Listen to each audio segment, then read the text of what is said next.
Have you ever sat in that heavy silence at a family dinner? Here on The Story Within, we retell those moments honest, everyday, sometimes controversial. Every story is a mirror. Subscribe, join the conversation, and maybe find a little healing. The bell in the red brick church on Jefferson Street was still ringing when they slid the envelope into my palm. Vivian stood in a wine-colored blazer, one hand on the deed to a lake house she had never seen. Noah drummed two fingers on a key fob, the emblem of a new SUV catching the stained glass light. "Congratulations," the attorney said to them, and then to me, quieter Mrs. Hale. He left the envelope where it lay warm from his hand. I didn't open it. I slipped it into my bag beside a coin purse and an old library card that still carried my maiden name. The bell tolled twice more, rolling through the rafters like a low tide. Vivian's heels clicked across the aisle. "Mother," she said, tasting the word for cameras that weren't there. "You understand, don't you? Dad wanted things organized." "Sure," Noah added, easy as a salesman closing on a handshake. He knew you don't like dealing with numbers. Numbers. I had cataloged entire collections and counted overdue nickels for 3 decades at the Riverbend Public Library. I looked past them to St. Michael in glass blue light, ribboning the floor. "Your father kept his own counsel," I said. Mr. Price cleared his throat from the front row, case files stacked in neat piles. His hair had gone winter white, but his posture was still a fence post in a storm. "The will is as read," he said. "House on Lake Dryden to Ms. Ross. Vehicle and investment account to Mr. Hale. Personal effects to be inventoried. A personal letter to Mrs. Hay." A personal letter, brief, instructive. The envelope felt heavier than paper should. A handful of people I'd known since my children were freckled and gap-toothed came by to squeeze my shoulder. He was a good man, they said. Someone pressed a foil-covered casserole into my arms. I stepped into the vestibule and pulled my coat close. March wind rose off the river, thin as wire. The town smelled of river water and coffee grounds. Jefferson Street knew me. I knew which slabs of its sidewalk tilted toward the gutter when it rained. Vivian and Noah lingered near the steps, framed in brick like actors between scenes. "We should talk timelines," Vivian said, as if time could be filed. "Insurance transfers, security codes. There's a lot to take off your plate." "My plate isn't that heavy," I said. Noah laughed. "We'll make this seamless, Ma. You just rest." I had been called Ma when there were skinned knees and forgotten lunches. The word tasted different now, like a term of service with a checkbox at the end. "Go on," I said. "You have papers." They did. The pair slid into a car the color of a midnight pond and dissolved into traffic with a practiced wave. The bell stopped. I could hear my own breath, a small engine idling. Inside the bag, the envelope nudged my knuckles. It was thick, not heavy. My thumb found a ridge where the flap had been pressed down hard. Charlie's handwriting used to leave that pressure. He wrote as if the paper might wander off without weight. When his business grew, he learned to keep rooms. Inside rooms. Separate accounts, separate conversations. He said it was discipline. He said not every ledger belongs on the same shelf. I argued that a house sleeps better when all its doors are open. We were both stubborn. I walked down Jefferson with the wind at my back and the sun leaning through broken cloud. At the curb, I paused. Lake Dryden would be cold and black now, rimmed with ice like a glass sugared with salt. For one breath, I tried to picture my daughter in that house, learning where the light falls at 10 a.m., where the floor sighs at night. For another, I saw Noah in summer slinging a cooler into the trunk, waving at a neighbor who would become in his telling an old friend. A gust pushed hair into my mouth and tasted of iron. I turned toward home. The heat kicked on with a hollow cough when I came in. I set the casserole on the counter, slid off my coat, and unpacked the bag like a traveler who hadn't planned the trip. Keys, coin purse, peppermint envelope. The paper had warmed to the room, almost skin-tempered. I turned it over. The flap was waxed shut with a tiny pressed "meh," the kind of flourish Charlie enjoyed old-fashioned tidy. I pulled a chair to the kitchen window. Out back, the maple's twigs were the color of tea. I put the envelope on the table and laid my palm over it. My hand looked older there than it did in mirrors. We once balanced checkbooks on a card table with 2 colas. The refrigerator motor clicked off and the house rested. In the stillness, I could hear the faint scrape of my bracelet against the wood. I smiled and let the breath out slow. Silence has edges. You learn them when your name changes from wife to widow. You learn where you can lean and where you cannot. I gathered the contents of my bag back into their places, tucking the envelope last. The flap brushed the seam as it disappeared. The sound was small and clean, like a page turned in an empty room. I washed my hands, reheated the morning's coffee, and stood with the steam moving across my face. Through the window, Jefferson Street ran its old route toward the river, unbothered by the paperwork of the day. I lifted my cup and drank. The bell did not ring again. By mid-morning, the house had cooled to the sound of the furnace cycling and the maple tapping a sleeve of twigs against the kitchen window. I set the casserole in the fridge, rinsed my coffee cup, and laid the envelope on the table again. The wax seal, a neat little M, had a nick at one edge where the wax had thinned. I slid a butter knife under the flap and lifted. The paper gave with a soft breath. There was no long preamble. Charlie never told stories when a sentence could do the job. 2 pages both in his slanted, disciplined hand. Marion, if this has reached you, I need you to do 3 things. Go to First National of Riverbend. Use the key they have under our joint record. Take only what you can carry in your bag. Do not discuss it, not with the kids, not with the bank. Trust Conrad Price when you must. C. Beneath the letter folded once another page, a list box number, a date, and 2 words, Black Ledger. I put both pages back into the envelope and held them a moment against the heel of my palm. Then I took my coat, a canvas tote, and the spare reading glasses I kept by the phone book and drove into town. The First National building squatted on the corner of Main and Birch like a well-fed hen, limestone, brass doors, a dome that had seen 100 parades and 2 floods. Inside, the air was polished wood and lemon oil.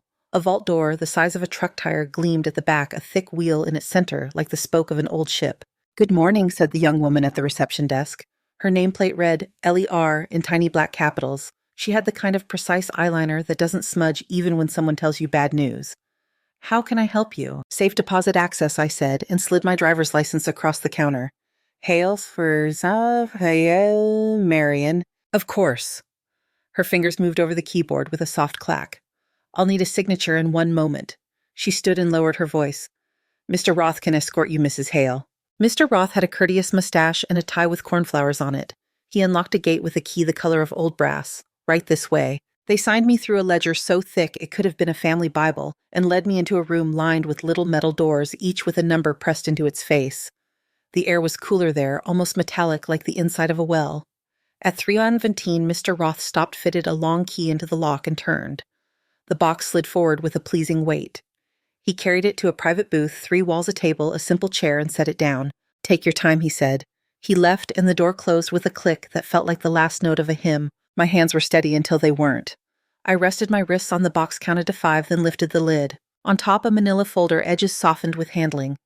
Beneath it, bands of documents tied with simple twine. And under those, wrapped in brown paper and twine again, a book-sized shape with a label in Charlie's block letters, Ledger Black. I slid the ledger out and cut the knot with my key. The cover was plain, no title, no date, scuffed the way a thing gets scuffed by desks and glove boxes and the inside of a coat. When I opened it, the first page caught the light like fish skin. Ink, columns, totals. Charlie's tidy mind on paper. He had drawn his own maps, parcel numbers along the interstates. Modest rectangles in counties a tourist would miss, interchanges, frontage strips, corners no one thinks about until a company needs 10 acres of level ground and a permit. Beside each lot, a line about the lease X Logistics 7-year term renewal at CPI +2. Another column carried abbreviations I had to mouth to understand. EVNet. Anchor Egress Amps. On page 8, a stapled letterhead, Prairie Current Charging, LLC. There were unit purchase agreements options to expand at 3 sites if the grid upgrade is timely. Charlie's note in the margin. This is the blood now. I turned a handful of pages and found a different color of ink. Tax basis scribbled in blue, depreciation schedule in pencil. He had a way of writing numbers like he was arranging chairs. Order first, then people. Under the ledger in the manila folder, a thinner envelope, the same wax seal, the same pressure. I opened it. Marion. The will is the public record I needed. This is the rest. The trust documents here are structured to keep you standing where you are. There is a clause that discourages interference by beneficiaries. I've seen how money bends behavior. If they try to make you someone else's ward, the clause triggers. It converts what they've been given into obligations they won't want. I am not trying to break them. I am trying to keep you whole. C. There were copies of the trust's key pages, recital paragraphs in lawyerly bones, followed by a muscle of language that was not pretty but was certainly sharp. I read the key sentences twice for sense, not for ceremony. The legal phrasing had the cold efficiency of a snowplow. It shoved and things moved. I sat a while with my hands on the table, not praying exactly, but listening. Charlie liked to say highways were honest. Miles don't lie. They tell you what they are, asphalt bolts, breath on a windshield at 3 a.m. His business had grown from a borrowed lot with a drip coffee machine and a bathroom he mopped himself to half a dozen stops, flagged on a trucker's app. I thought of the night we drove to Kansas City, him counting exits like stepping stones. A knock at the booth door took the air out of the memory. "Everything all right, Mrs. Hale?" Mr. Roth asked through the door. "Yes," I said. "I'll be a bit." "Of course, take your time." I layered the documents, ledger into tote, trust pages into a folder I'd brought, a few original deeds and contracts back into the box. I left enough to keep the record whole, took enough to make sense of it if the rest were to vanish. Charlie's list went into the pocket of my coat. When I was finished, I slipped the ledger into a grocery store novel cover I'd carried for the purpose, the kind that makes a serious thing look like a beach read. I shut the box and pressed my palms to the lid until the metal warmed, then carried it out. Mr. Roth turned the key.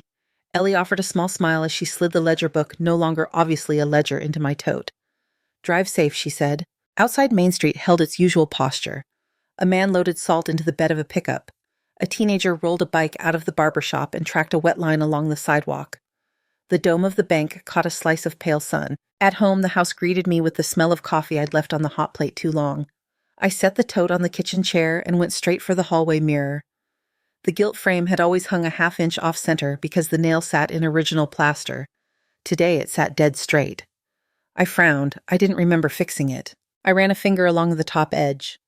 Dust registered on my skin. A clean track under the finger meant it had been dusty. A frame newly straight could be the mind playing tricks. I shook it off and went to the pantry where we kept the flour and the family flotsam that collects in old houses, tacks a stub of chalk rubber bands in a jar. From the high shelf, I pulled down a cardboard shoebox with Taxes 2012 in a black marker I had used when my hair was still more brown than gray.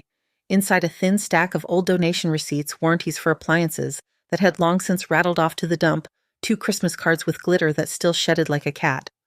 I placed a couple of random bank brochures inside, and an old safe deposit rental notice I found in the junk drawer. Then I folded a blank sheet of paper into thirds and wrote in a neat librarian's hand, First National Box Info. I slipped that on top where it would read like a label. I put the shoebox back, not quite pushed to the wall, as if someone had been sloppy. The real pages, the trust clauses, and Charlie's letter, I slid into the spine of the old Better Homes and Gardens cookbook whose binding had given up years ago but still stood on the shelf because the pies had never failed me. The ledger, dressed in his cheap novel jacket, I slotted on the bookcase between a travel guide to Michigan lighthouses and a bird book with a wren on the cover. I made tea. Steam curled up and fogged the corner of the window where February collects. It was quiet enough to hear the tea settle when the water hit it. In the bedroom, I opened the cedar chest at the foot of the bed and set a folded quilt askew as if I had searched for something and lost interest. I tucked a flat envelope of copied pages under the cedar liner, then corrected the quilt to its precise place. The smell of cedar and clean cotton came up like a memory you could wear. When I came back to the kitchen, the kettle had stilled. I took the tote to the laundry room where the old iron sink still carried a scar from a dropped wrench and cut open the bottom seam of the tote with little snips at both corners. I slid a strip of cardboard into the lining to give it shape, and between the cardboard and the canvas, slipped 3 folded sheets, the list, a deed, the letter's first page. Then I stitched the seam closed with a needle from the mending jar, small neat stitches like the hem of a Sunday dress. By afternoon, the light had gone flat and gray. A neighbor's dog barked. 2 crows answered with their own rude music. I dialed the bank's main line and asked for nothing at all, just inquired about lobby hours for next week, and wrote the answer on a pad by the phone in case anyone looked. People feel calmer when they see a note that confirms what they already believe, that all business is ordinary. The house creaked in familiar places. In unfamiliar places, it did not. I moved through the rooms and let my hand trail along the backs of chairs and door frames. At the back door, I flicked the deadbolt and listened to the metal seat a little more stubbornly than it had in summer. Later, with the ledger on the table in its disguise and a pencil in my fingers, I drew a small map of the parcels the way Charlie would have tested a student. I wrote county names and exit numbers in the margins. None of it made the kitchen warmer or the afternoon shorter. It did, however, make the world hold still. When I finished, I closed the ledger and put it back on the shelf. The book didn't look like money. It looked like a thing someone might give to the church rummage sale. In the sink, I washed my cup and left it upside down to dry. The mirror in the hallway tipped itself a half-inch crooked with the house settling. I left it crooked. On Jefferson Street, a mail truck coughed and rolled away. I folded the dish towel with care and set it on the oven rail. The black ledger stayed where I'd put it. The house breathed, and I breathed with it. By late afternoon, the kitchen had cooled to the smell of tea leaves and lemon oil. From the table, I'd wiped twice without needing to. The ledger, dressed as a beach paperback, sat between a bird book and a guide to Michigan lighthouses. The house held itself steady. Then the doorbell rang. Vivian stood on the stoop with her smile already arranged, a tote bag looped over her forearm like she'd come from a photo shoot rather than a meeting with an insurance adjuster. "Hi, Mother," she said, and kissed the air. Her perfume was winter citrus and something expensive. "Come in," I said. Her eyes moved faster than her feet mantle hallway, the framed photos on the piano. I didn't want to bother you yesterday, she said, coat already unbuttoned. Big day. She set the tote on the counter and took in the kitchen the way a realtor takes in a room. This house is a lot for one person. I've known it squeaks longer than anyone, I said. She leaned on the counter nails, tapping a rhythm on the wood. Noah and I have been talking. There are facilities now that are beautiful. Gardens, art rooms. You'd love the watercolors. I like my sink, I said, and turned the kettle on as if for her. She watched me measure out tea, recalculating. Conrad's office sent over the title packet, she said lightly. I'll need the spare set of keys to the lake house for the cleaners, and the code for the alarm so they don't set off the sheriff again. You remember last time? You'll handle it, I said. You always do. She studied me, the space between us a tightrope. Mother, if Dad left you confused about anything, accounts forms Noah and I can simplify. I've been cataloging things my whole life, I said. Confusion usually lives in piles. Her gaze snagged on the open shelf. You still have that old cookbook. She plucked Better Homes and Gardens down, weighed it like a fish she wasn't sure to keep, then slid it back. Charming. She wandered the hallway while I poured the tea. The mirror was crooked again, exactly the way the house likes it. When she returned, her smile had thinned by a millimeter. We'll check on you again soon, she said, as if I were a porch step after a storm. At the door, she squeezed my hand. Her fingers were cool and dry. Try to rest, she said. I watched her car drift down Jefferson, the brake lights winking at the corner like a signal you could pretend wasn't meant for you. An hour later, Noah arrived with a bottle of wine he couldn't pronounce. He tapped the label with a fingernail. Thought you could use something decent, he said, stepping in without waiting. His clone was louder than his sister's, a stadium compared to a salon. You shouldn't have, I said, and meant it. He took the tour in a single efficient look, the way a man scans a bar for an open stool. Viv says you're holding up. I am, I said. He nodded, then set the bottle on the counter, making sure the label faced me, as if I were taking inventory. Dallas called, he said. Wants me in April. If the car thing goes through, we'll be down there a chunk, so we should get this guardianship business buttoned up before travel gets stupid. Guardianship, I repeated. Just paperwork, he said, laughing a little. It lets us help, streamlines everything. I tie my own shoes, I said. Ma. He softened his voice. Be reasonable. This house, the bills, the tea is getting cold, I said. His jaw moved a fraction. He picked up the wine, then thought better of it and left it there like a tip. We'll talk, he said, and gave the door a pat on his way out that felt like something men do to car hoods when they want to hear the metal ring. Evening laid a gray sheet over the maple. I turned on the porch light and listened to its faint hum settle into the bones of the house. When the knock came a second time, it was soft or uncertain, the sound of a hand that doesn't want to disturb. Grandma Luca stood under the porch light with hair damp from mist and his backpack hanging off one shoulder like it had given up arguing. He was 16 and all elbows, but his eyes carried a careful kind of weight you only get by listening too much in the wrong rooms. You hungry? I asked. He shrugged, which meant yes. I heated soup. He sat at the table and wrapped both hands around the bowl like it was more stove than meal. They're intense right now, he said, Mom and Uncle Noah. I've noticed, I said. He stared at the steam until his lashes collected a bead of it. They think you don't know what you're doing, he said. They say you've always been bad with money. I told them that was stupid. He looked up. It was stupid. I didn't reach for him. I let the space be there and stayed in it with him. Thank you, I said. He dug into his backpack and pulled out his phone. I shouldn't have, but... He pressed the screen and set the phone between us. Voices filled the kitchen in small, tinny versions of themselves. Vivian, if we file, we get control. She can't say no to invoices she never sees. Noah Price can't block a guardianship. We'll get a doc to sign off. Paperwork is paperwork. Vivian again clipped as a stapler keys. Codes. We get all of it in one move. Lucas stopped the recording. The silence that came after it was larger than the kitchen. They didn't know I was in the hall, he said. I didn't want to keep it, but I didn't want to not keep it. You brought it to me, I said. I didn't know who else should have it. He swallowed. Is this wrong? You did the right thing, I said. I said it the way you say, the pan is hot, or the road is clear, so he would hear it as a fact and not a comfort. He finished the soup without speaking. When he put the spoon down, he looked older by a year. Tell me about practice, I said. Coach still making you run stairs? He smiled, a real one, and the kitchen felt less like a waiting room. After he left, I sat with the phone on the table and the ledger disguised where the ledger hides.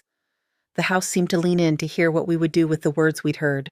I put the phone in a drawer and shut it gently as if sound could escape through cracks. In the morning, I made an appointment at Conrad's office and left the message on his old machine like it was 1997. Name, time, reason in a word that would mean everything and nothing paperwork. His office occupied the second floor of a building that had probably been a dry goods store when men wore hats to buy flour. The stairwell smelled of dust and heat vents. Inside wood ran the show-paneled walls, a table that had known 100 elbows, book spines with gold that had dulled graciously. Conrad rose when I stepped in. His winter white hair had been cut clean around the ears, and his tie was red in a way that promised nothing and delivered exactly that. "Marian," he said, and his voice carried a standing invitation to sit. "I'm sorry about the bell yesterday." "We knew it was coming," I said. "We didn't say Charlie's name like a toast or a warning. We let it sit in the room like furniture." He motioned to a chair and opened a file. Trust papers breathed their dry paper breath. He turned them with a palm placed gently on the margins where the ink slept. "I want you to read this paragraph out loud," he said, sliding one page toward me, a fingertip resting on a block of text. "Here." I read it. The words were clean cold and without apology. They did not announce themselves as a trap. They announced themselves as a conversion table. If A, then B. If guardianship, then forfeiture and assumption of obligations here enumerated. Conrad nodded as if the words had performed exactly as trained. "Your husband was a practical man," he said. "He knew how people behave around sums. He wrote this for one person." He held my gaze. "You." We didn't speak for a moment. Outside, a truck downshifted at the corner, and the building hummed a little in sympathy. "I receive visitors," I said, "with gifts and suggestions." He made a mark on a yellow pad that looked more like acknowledgement than ink. "And how did you take them?" "As hospitality," I said. "But I kept the keys to the house." A hint of a smile. "Good." He folded the paper back into the file. "You don't need to carry all of this in your hands," he said. "Just keep your footing." "I can do that," I said. He walked me to the door and let his hand rest for a second on the knob before he turned it as if to signal that we were not in a rush, even if the world outside thought it was. Whop. The sky had softened to a pewter that made the river look closer than it was. I drove home by way of Birch to see if the bank's dome caught any light. It didn't. At the house, I found the pantry door just off true. The shoebox labeled Taxes 2012 sat forward a hair from the wall, and a strip of glitter clung to the shelf like a small defiant galaxy. I lifted the lid. The decoy papers were not in the order I'd left them. A brochure had been folded bluntly instead of along its crease. The note I'd written First National Box Info had been slid to the side as if someone had wanted to see the title underneath and had not. I put everything back the way I'd found it, then closed the box and the door and let the pantry keep its secrets. Rain began without ceremony, the kind that darkens pavement in degrees. I made a sandwich I didn't want and ate half of it standing up. The doorbell was quiet. The phone stayed still. From the bookshelf, the beach paperback did not object to being a ledger. When evening came, I turned on the porch light and the kitchen one over the sink. The house drew in its edges against the weather. I sat at the table with a pencil and the copied map of parcels and added 2 exit numbers I'd missed the first time. The pencil lead left a whisper on the paper. A dog barked 3 doors down and then didn't. I washed the plate and glass, wiped the table, and clicked the light off with my knuckle the way I always have. The rain worked at the shingles. The ledger stayed where I'd put it. The house breathed and I breathed with it. The papers arrived on a Tuesday with a rubber band around them and a county seal stamped like a thumbprint in blue. The mail carrier slid them through the slot and the stack landed on the hall rug with the sound a paperback makes when it gives up the ghost. I set them on the kitchen table and cut the band. Petition for guardianship, names in block letters, allegations in tidy bullet points, forgetting a bill, confusion about dates, vulnerable to manipulation, a suggested placement at a facility on the north edge of town where the residents paint sunflowers and breathe canned air. Vivian's signature looped across the last page like ribbon. Noah's slashed his name as if he were signing for a delivery he didn't order but wanted anyway. I read every line the way I've always read rules pinned to library corkboards slowly so the fine print doesn't bite later. Then I dialed Conrad's number and left a message with 3 words and my full name. He called back before the kettle could rise. "Bring them," he said. "We'll file our response on the record." The courthouse had been a post office in 1922, and looked like it all limestone steps and brass railings that remember 1,000 hands. That morning the hallway smelled faintly of winter coats and pencil shavings. A bailiff with a kind face showed me to a bench and pointed at a sign that said, "Quiet please," in letters politely large. Vivian arrived in a cream coat, a scarf knotted the way you knot things when you want the knot to be noticed. Noah came in behind her checking his watch as if time were an employee he kept on a short leash. Their attorney had a pocket square that matched nothing in the room and everything about him. Conrad took the seat beside me and set a file on his lap like a hymn book. He didn't talk about strategy the way men in movies talk about strategy. He looked at me once to see if I was breathing like the building slow and even. I was. When the clerk called the case, Hail Petition Re-Guardianship, we stood. The judge was a woman with gray hair pulled back into a knot that made its own argument. She asked counsel to present. The other side went first. "Your Honor," the pocket square began. Voice smooth as a waxed floor, "This is a matter of protection. Mrs. Hale is a recent widow." Her cognitive lapses have been observed by family. She struggles with ordinary tasks. My clients, her children, seek authority to ensure her safety and the orderly management of assets. He let the word assets find the corners of the room on its own the way a scent does. He produced an exhibit list and a stack of photocopies, a bill with a late fee circled, a note I'd written to myself about bank hours, a page torn from an old Better Homes and Gardens with my grocery list, flanking a recipe for chicken pie. This pattern, he said, tapping the late fee establishes risk. He called Vivian to the stand. She walked the aisle like a woman who understands aisles. She gave her name, her job title, her concern. She spoke in a careful voice about stress and confusion and the size of a house with stairs. When asked about money, she softened her face. My mother has never liked numbers, she said. It's not a moral failing. It's just her. Noah followed a performance in cufflinks. He repeated the language in the petition and added a small story about a misplaced checkbook that had been in the bread box for 2 hours one summer after a power outage. It sounded like a crisis even I didn't remember. When they finished, Pocket Square folded his hands. We're not here to accuse, he said with the tone of a man reading a benediction. We're here to help. Conrad stood like he had all day. He approached the lectern without papers as if he were about to order breakfast. May it please the court, he said, and it did. He began with the simplest thing in me, how long I'd lived in the house, what I'd done for work. He asked if I paid my own utility bills. I said yes. He asked if I cooked my own meals. I said yes. He asked if I had taken my medications this morning. 2, I said and named them, and he nodded the way you nod when the mail arrives exactly when you thought it would. Then he asked the clerk to mark exhibits from the trust, short excerpts properly certified, notarized with a stamp that looked like it could flatten a walnut. He did not unfurl a grand narrative. He slid the pages forward as if he were setting out silverware and left them where the judge could reach. Your Honor, he said. Mr. Hale structured his estate with a deterrent clause to prevent exactly what has been filed. If a beneficiary seeks to convert the respondent into a ward, the clause operates.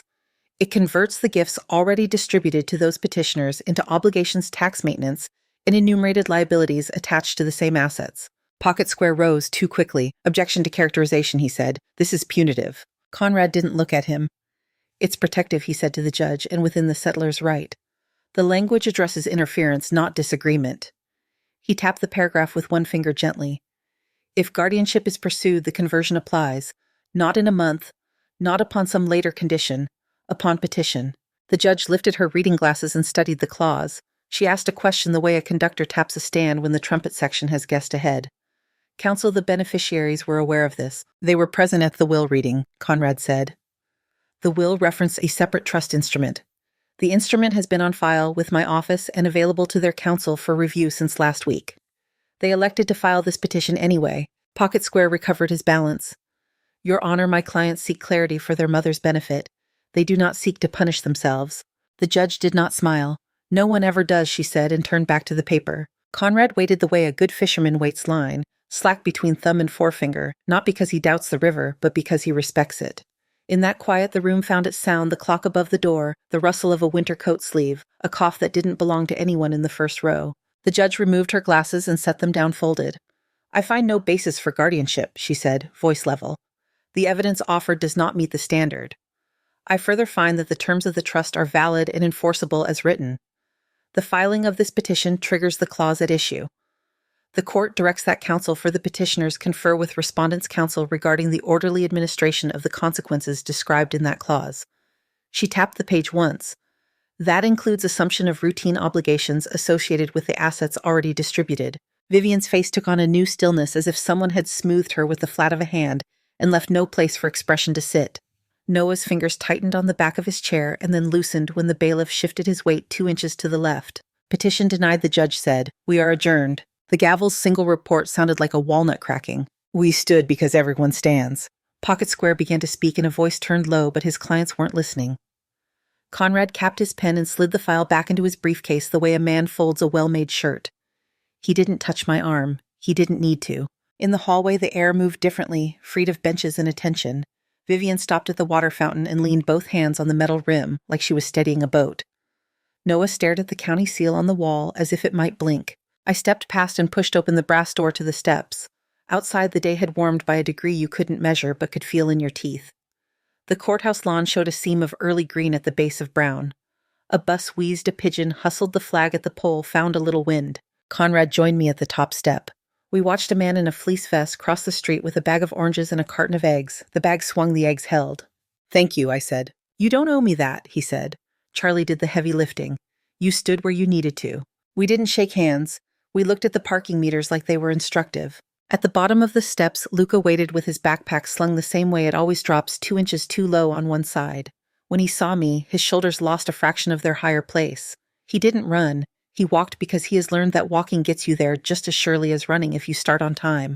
"You okay?" he asked. "I am," I said. He looked past me at the courthouse door. The glass reflected him back at himself, taller than last summer hair that won't lie flat even when he's polite about it. He nodded once like boys nod at coaches when they've done the drill right and the whistle is in the air. "Do you want the car?" he asked. He'd borrowed a neighbor's sedan to drive me because the neighbor believes in long stories and short favors. "I'll walk," I said. "You take it home." We went down the steps together. At the sidewalk, he handed me a folded scrap of paper, his practice schedule from the gym, reshaped into a square.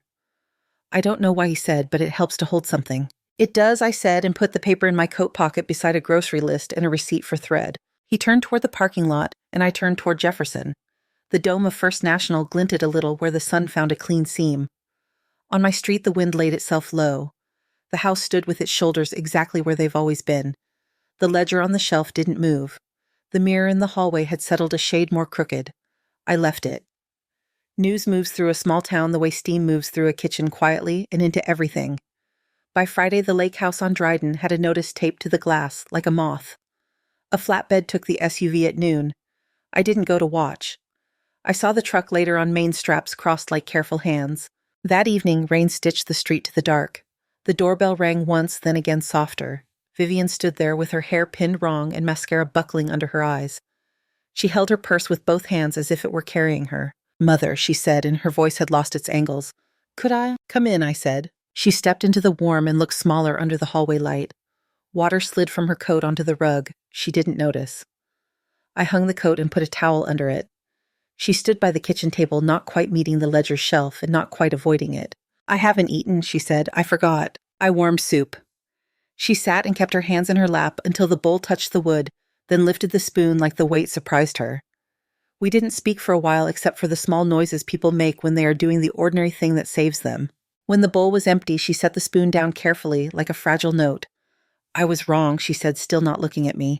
"About most of it." A drop of rain found the corner of the window and waited there. I folded a blanket and set it at the end of the couch. "You can sleep here tonight," I said. "There's a clean pillowcase in the linen closet." She nodded, the kind children use at church. "Thank you." I left the hallway light on its lowest setting and went to my room. In the morning, her coat hung where I'd left it, but the couch was folded back into itself, the blanket smoothed into a rectangle. The bowl was in the sink, rinsed. The front door rested in its frame. She had gone before the kettle thought about boiling. The house took a long breath and gave it back. On Monday, I climbed the stairs to Conrad's office.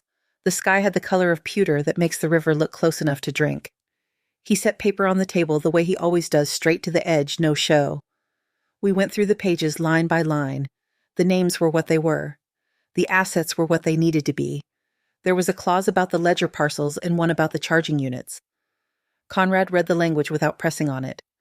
I initialed where he asked, signed where the ribbon lay, then set the pen down so it wouldn't roll. One page carried a condition I had written out longhand the night before and brought folded in my pocket, a scholarship at the high school for kids who reshelve books and keep the key to the quiet room, and a fund at the church for drivers who break down on the eastbound shoulder in February and don't have a way to call anyone.